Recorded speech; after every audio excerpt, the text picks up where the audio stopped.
Hey guys, welcome back to Judo Highlights. So the top IPPONS from Tokyo Grand Slam, probably one of the best tournaments of the year. There were so many IPPONS, a KO or two, and techniques with no names. So I hope you're ready for all of this. Also, just quickly, thanks to all the channel members, thanks to all the subscribers, 100k, made it before Christmas. Thanks for the early Christmas present, guys. And one more thing, the Kozakura gis, they're on sale right now. It's about a 20% discount. Link in the description. Anyway. Nice uranage from Lombardo, clears the kochigari from Heidorov and then gets a really nice counter. Great ippon from him. If you watch my day one highlights, you'll know that's all sarcasm there. This seoinage, I mean, picture perfect, reminds me of Nomura a little bit. Probably seoinage of the year in my opinion. I mean, just look how low he gets. Kind of coiling himself like a spring and then just explodes from there. I mean, picture perfect. Gotta love the celebration as well. If people didn't know before, they definitely know now. This is Arai Dota. And he is a rising star from Japan. This is him throwing current senior world champion at 18 years of age. And he's junior world champion himself, but big things. We're expecting big things from this guy. And I'm definitely expecting him to be at the Paris Olympics. This is the Nagayama Uranage, so I mean, if you take a cross grip over his back, I mean, he's almost guaranteed to do this. You see it all the time. Sometimes he goes really low. He ends up kind of sliding on one knee as he dives between people's hips behind them. Super strong uranage. Speaking of strong, this man here, Aaron Wolf. This is Kanikovsky. And Uyoka, he probably could have taken a page out of Nagayama's book looking for the uranage in this situation. Big hand comes over the top and Uyoka had no answer for it. And if you were wondering, this is a surigoshi, but kind of turns into a little bit of a makikomi at the end. Bobanov now, and I didn't talk about him much during my earlier highlights, but here's a nice technique from him. Another surigoshi, he's definitely a master of this technique. Palati now, and this is a really nice combination. He's got a great ochigari, and then he mixes it well here. Osoto Watoshi, you don't see this technique very often, but this combination, Ochi, Osoto, it is a great combination. Just the way the feet work kind of puts you in a good position to follow up with an Osotogari. The tit for tat. This was the Uchimata Tsukashi that sealed the deal in the final. Oh my goodness me! Well, how often you... Just happened so quickly, and here's another angle for you guys. Oh my goodness me! Well, how often you... Another one from Bashayev here. This one, absolutely ridiculous. The strength needed to do this. And I'm not sure if it's a kataguruma or if it's a seoinage, but I mean, just to even consider thinking about doing this technique, absolutely unbelievable. Arai now. And to throw with double sleeves, Uchimata double sleeves is a really hard technique to do. Really gotta have great control with the leg. And next up, the next several throws, no names. I couldn't think of a name for these techniques. So if you know the name or you think you know the name, put it in the comments. And one thing, I mean, the commentary team, they were saying, if you can't name a technique, it shouldn't be a score. So what do you call these techniques? That there, just a brilliant counter. This one too, another counter. And a lot of these techniques that are difficult to name, they're usually counters. And a lot of the times there's no leg in play. So if there's a leg in play, you can say kosoto or ochi or kochi. But in these situations, I mean, it's all upper body.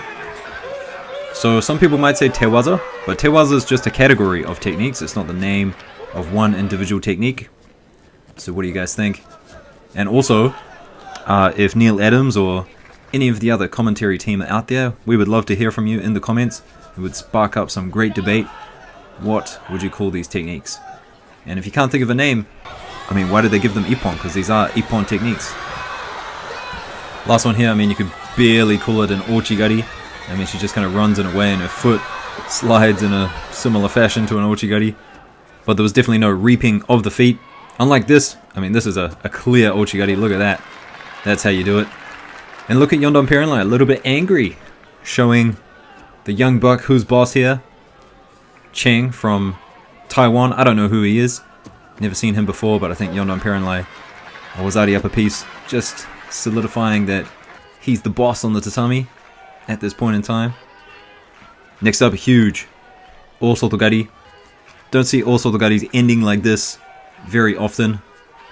Kind of going on that angle where it's kind of halfway between an Osoto and halfway between a Haraigoshi. And have a look at this one. One of my favorites, a Kosoto, and I love the grips. What he's doing with the hands. One hand under, one hand over. And then really reaching in deep behind that armpit, all the way up to the shoulder. This here, I don't think this was even a score. But I just had to include it. Just a big Ogoshi from El Nahas. And H, he does well to flip out of this. I mean, look at that. Gotta love it. Sometimes there's such great judo, and just because it wasn't a score, you end up kind of missing it. I feel like that happens a lot with me. Good Osoto counter here. Sometimes you can counter it just by standing strong, but other times rotating like this, turning with the Osoto.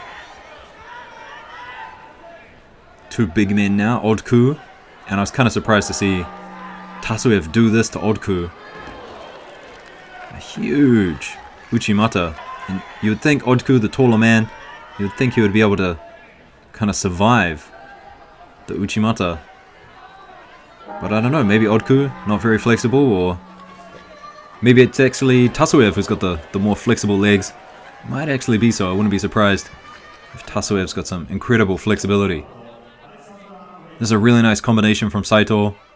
Ochigari, Sasai, and that one really worked. And then watch, this is really key, watch the two little shuffle steps he takes backwards before going in for the Tai Otoshi. Goes forward, and now watch this. Back, back, and he's in. Those two little steps just get that big man moving a little bit forward, and that's all he needed. Revol from France, unfortunately not selected for the French Olympic team, but this Seirinage really nice. Look at the readjustments. He's doing some funky stuff with his legs as well. And this one here, Uchimata, but I want to point out just the beginning of it. Look at that flick with the wrist. Really trying to disrupt that arm that is posting kind of around the armpit area. It's a real problem getting around that as an Uchimata player. Sugimura, bit of Ashiwaza, and then off the grip, Osoto. The old Iliadis Seoi Otoshi coming up now. This one's a good one. I really like this story. You don't see it a lot, but some people can do it really well. You kind of throw that leg out there looking for the Osoto, and then you can actually rotate on the reaping leg. You can put it against people's knees and use that as a post to rotate. Oh, and before I forget, guys, let me know which IPPONS, just put a timestamp in the comments, which IPPONS you think are probably the best in this video, or something quite spectacular. This is the last Grand Slam of the year, and I'm starting to make my top IPPONS video for 2023, and I'm just going through all the footage, having a look, seeing what IPPONS are best. I mean, this one here is pretty spectacular, but I don't know if it'll make the list. There's been some pretty damn good ones over the course of the year.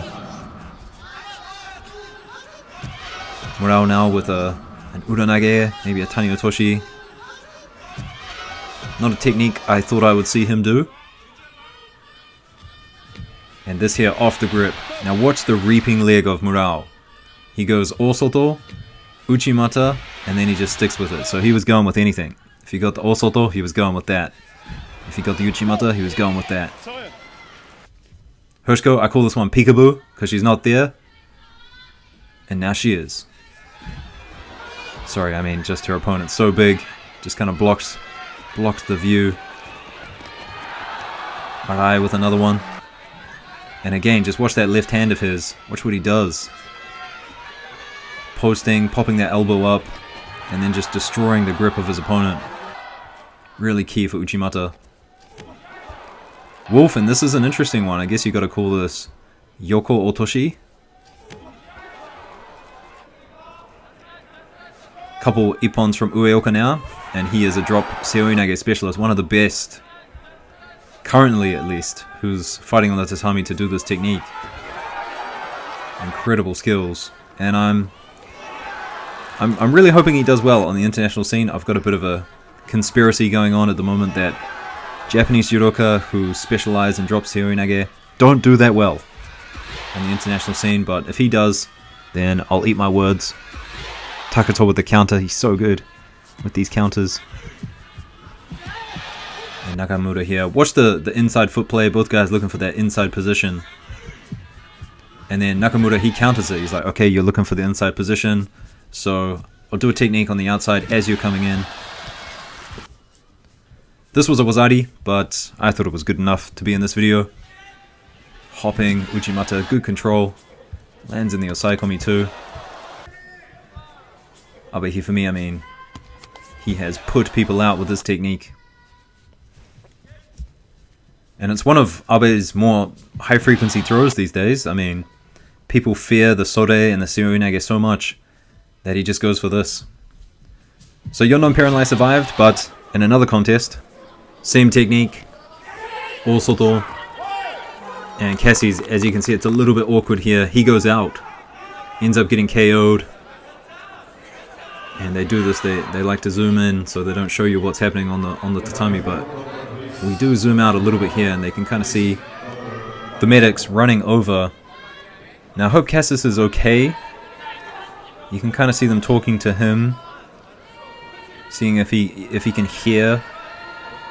And I'm not too sure if he went out or if it was a neck injury or something. I mean, the also look clean, so I'm not entirely sure, but I mean, it's just a reminder that judo is a dangerous sport. It is a full contact sport, and we are lucky a lot of the times that tatami saves us. Can you imagine doing these techniques on the street? My god, you might kill a man. Another Uchimata here from Tasoev. Now, correct me if I'm wrong, but I don't think I've ever seen an Uchimata from Tasoev before the Tokyo Grand Slam. 2 ippons in this video with Uchimata, but usually it's an uranage or a little bit of fancy kind of footwork with the ashiwaza. But here he is pulling out the big Uchimatas. This one's a good one. Aghaev, he does this kataguruma, sometimes he does yoko otoshi.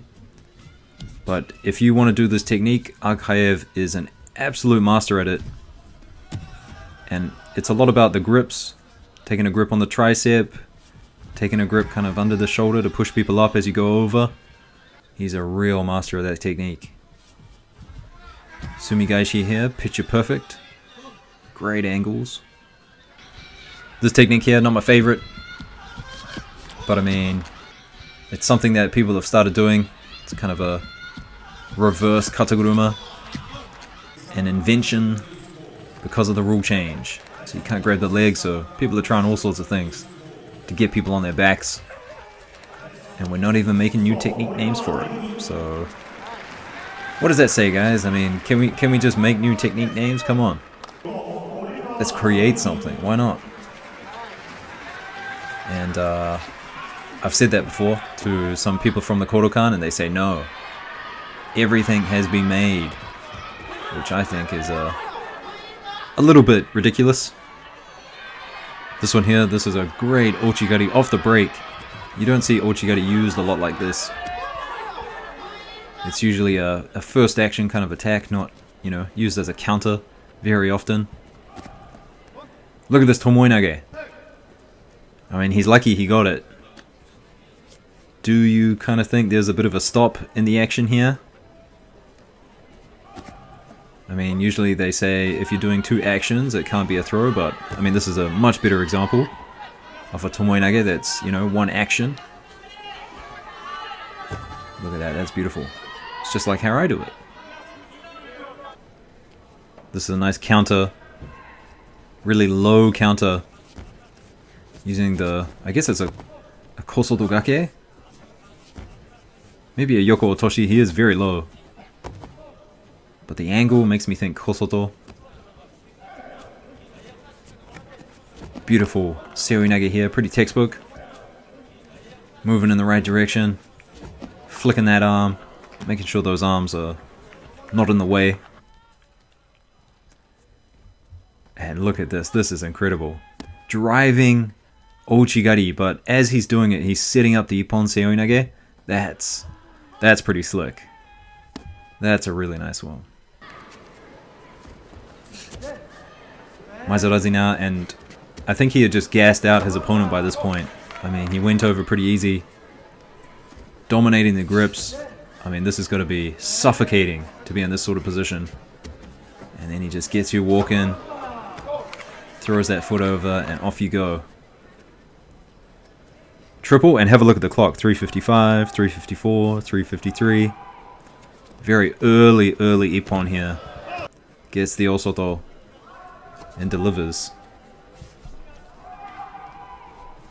And Triple, he's a really good judoka. His results not the best these days, but I'm sure he'll be back. I'm not quite sure what it is. Is he having the same problems as Aaron Wolf? I mean, you have a great result at the Olympics, and then you kind of take your foot off the gas a little bit. Maybe not. I don't think Triple's that kind of guy. But you never know. Anything could happen in this game. H now. The front Uchimata. He's a master at this technique. And I always thought that the front Uchimata would be more of a short man's technique. You know, get in between people's legs easier. Usually shorter people have bulkier legs. They're better at kind of picking people up. But I see a lot of guys, you know, long legs, long tall guys doing the front Uchimata. I guess the leverage is just too good to ignore. And look at this, you don't see this very often at under 100s. A Kochi Makikomi. But Aonahas gets done here on the side of the tatami, using it well. Look at the mat control. And then he's got to go in. So just gets him. That's beautiful. Beautiful stuff. So guys, we've just got a couple more ippons before we're done with the Tokyo Grand Slam. And I've got some good things coming. So if you made it this far, hit that subscribe button if you haven't before. Maybe even hit the bell. Give the video a like, share it around. And thank you guys as always.